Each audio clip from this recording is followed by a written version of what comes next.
Hello guys, welcome to कदे media once again. My name is Gulshan Jha. Friends, आज जिस topic पे हम बात करने वाले हैं वो ये कि सुप्रीम कोर्ट में नीट पीजी 2024 पोस्टपोनमेंट को लेकर के पीआईएल पिटीशन फाइल की गई है ना। ये जो पिटीशन है इसमें क्या क्या इश्यूज रेज किए गए हैं that we are going to discuss.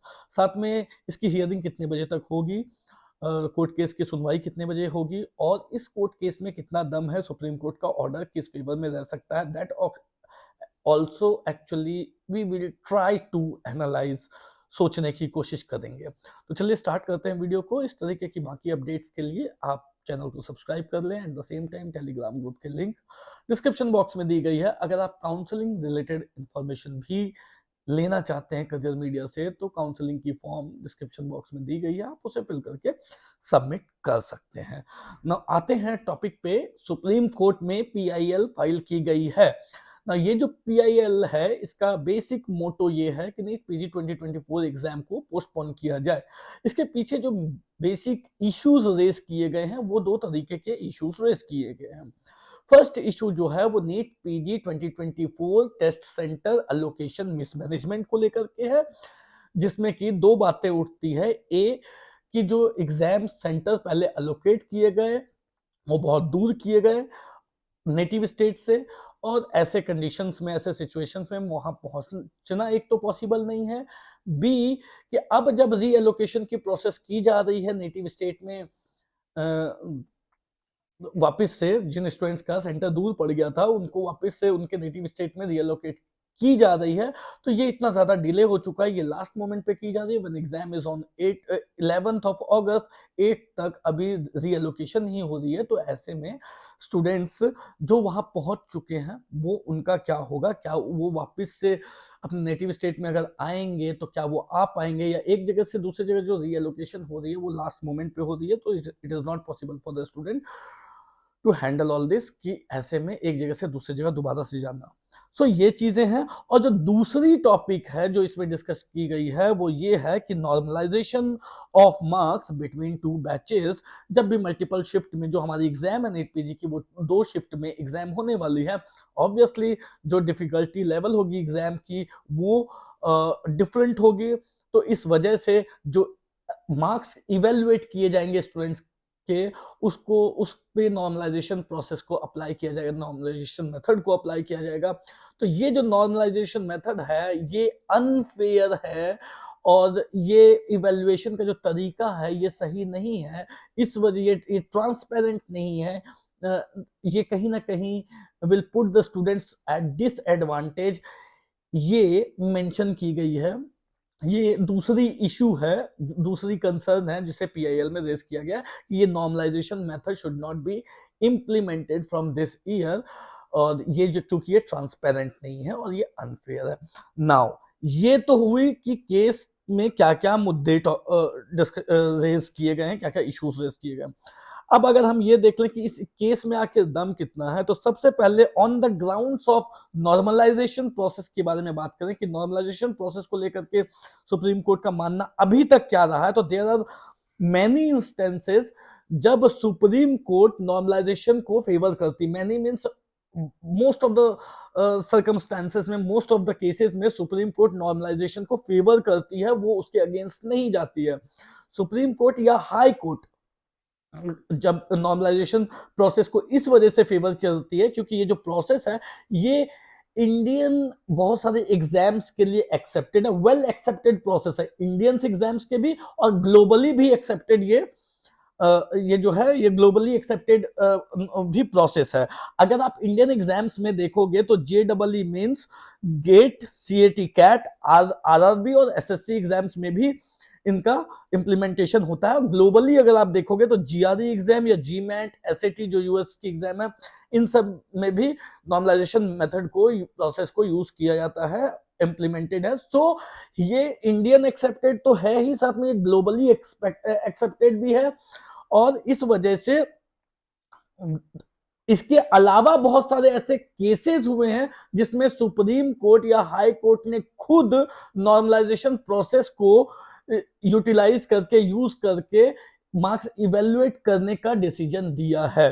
सो अगर ऐसे केसेस में आप देखेंगे तो सिंपल कुछ केसेस के बारे में मैं आपको बता देता हूं। ऐसे बहुत सारे केसेस हुए हैं, जैसे कि क्लैट 2018 का केस हुआ था, नीट 2019 का भी केस हुआ है, नीट यूजी 2019 का केस हुआ, और जेडबलई मेंस 2024 में भी केस हुआ था। जेडबलई 2024 का जो रीसेंट केस हुआ उसमें ये पिटिशनर की तरफ से फाइल की गई थी कि जो the process, the normalization process is not fair as well as it is not transparent for evaluating the marks of the students. But जो हाई कोर्ट का ये जो डिसीजन थी, ये जो केस थी वो हाई कोर्ट में थी। सो हाई कोर्ट का जो डिसीजन आया था, वो डिसीजन क्या आया था कि normalization process is well established academic practice. उन्होंने इस केस को डिसमिस कर दिया था, जो ये केस हाई कोर्ट में रखी गई थी, इसे डिसमिस ये कह के कर दिया था कि जो नॉर्मलाइजेशन प्रोसेस है वो वेल एस्टेब्लिश्ड एकेडमिक प्रैक्टिस है, और हम इस पोजीशन में नहीं है कि इसकी इंट्रिकेसीज के ऊपर डिस्कशन करके इसको चेंज कर सके। सो ये बोल के केस को खारिज कर दिया गया था। ये एकदम रिसेंट जेडबलई 2024 की केस है। इसके बाद आप देखें तो क्लैट 2018 की केस हुई थी, और नीट यूजी 2019 में भी केस हुई थी, जिसमें कुछ ये मार्क्स के इवेल्युएशन को लेकर के टेक्निकल ग्लिचेस हुए थे, कुछ मार्क्स के इवेल्युएशन को लेकर के ये प्रॉब्लम्स आई थी, जिसमें ये ऑर्डर दिया गया था कि आप नॉर्मलाइजेशन मेथड को यूज करके, क्योंकि दो शिफ्ट में एग्जाम हुई थी, तो नॉर्मलाइजेशन मेथड को यूज करके आप जो है वो इनके रिजल्ट्स को इवेल्युएट करो। तो देयर आर मैनी केसेस जब सुप्रीम कोर्ट इसके फेवर में ही रहती है। सो आई डोंट थिंक, या हाई कोर्ट, तो आई डोंट सी कि इस ग्राउंड पे, नॉर्मलाइजेशन के ग्राउंड पे कोई स्ट्रॉन्ग केस बनता है जिसपे सुप्रीम कोर्ट कुछ फैसला दे। बट इसमें जो दूसरी टॉपिक है वो क्या है कि सेंटर रीएलोकेशन, जो ये है सेंटर रीएलोकेशन की जो मिसमैनेजमेंट है उस पर ना, ये बहुत ज्यादा डिपेंड करती है कि कोर्ट इसको किस तरीके से देखती है। आज तक अगर पोस्टपोनमेंट के केसेस जितने भी कोर्ट में गए, सुप्रीम कोर्ट में गए हैं, उनकी अगर हिस्ट्री देखें तो जनरली सुप्रीम कोर्ट पोस्टपोनमेंट के फेवर में ऑर्डर नहीं देती है, राइट। इसके पीछे के बहुत सारे रीजंस हैं। इस बार भी ये सारी रीजंस देखी जाएंगी कि कितने स्टूडेंट्स इस वजह से हैम्पर हो रहे हैं। अगर टेस्ट सिटी रीएलोकेशन हो रही है तो कितने स्टूडेंट्स इस वजह से हैम्पर हो रहे हैं, क्या वो कुछ स्टूडेंट हैं या बहुत ज्यादा स्टूडेंट हैं।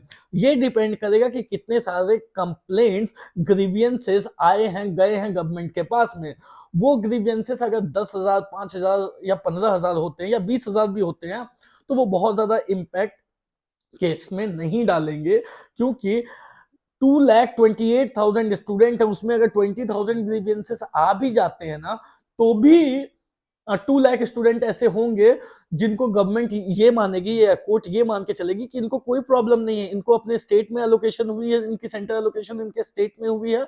तो अगर हम एग्जाम को पोस्टपोन करते हैं तो इन 20,000 स्टूडेंट्स के वजह से ये 2 लाख स्टूडेंट्स जो नहीं चाहते हैं कि एग्जाम पोस्टपोन हो, वो भी इस चक्कर में जो है वो उनके साथ ये गलत हो जाएगा। तो इस वजह से कोर्ट को डिसीजन उन 2 लाख स्टूडेंट के फेवर में करना पड़ेगा रेदर देन इन 20,000 स्टूडेंट्स के फेवर में। तो इस वजह से भी मुझे ऐसा कुछ नहीं लगता है कि पोस्टपोनमेंट जो है वो होने के चांसेस है।